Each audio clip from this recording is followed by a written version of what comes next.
episode number 3 of the multi-sport practice cage. With the frame design pretty much wrapped up, I want to start focusing on the guts and the subsystems. That's right, Jeremy, but it's pretty cold out here, so let's go, Nate. I asked my friend Stephen Endersby to come by to help me with some reverse engineering and some destruction before we get into CAD and motion simulation. Aim right for his noggin. Jeremy, I am your father. Man, this thing is powerful.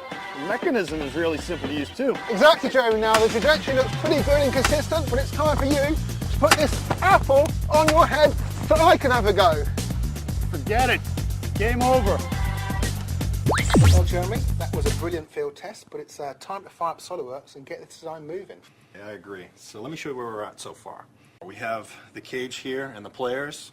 The launchers, I'm thinking, are going to be housed within the multi-goal area on each end. Very nice, but as we discovered, I think you're going to need 2 launchers, one in the upper level for your American football, and one at the lower level for the real football and street hockey. Sounds about right.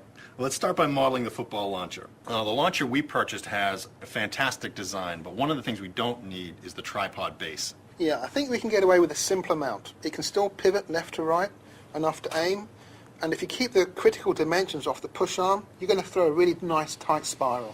Wow, listen to you, talking American football terms. We might have a fan after all. I can reuse the rest of the launcher, like the motor area, the cable drive, the speed controller. But let's look at this launcher within your multi-goal assembly. How is it going to fit? To me, it makes sense to keep it high enough to throw the useful pass back to the player, but low enough for it to work correctly with the hopper sort of device that we're still working out. You know, it's got to be able to receive the footballs in the upper section to throw the pass correctly back, so it can't be too low. Nice. And I think you might put some football coaches out of work soon. Now, I feel good about the launcher layout and location, but the sorting mechanism, I think that's going to be a pretty tricky problem to solve. All right, let's start with the hopper design. It's going to span across the upper section of the goal. Now, I'd say some sheet metal or nets would contain the action well.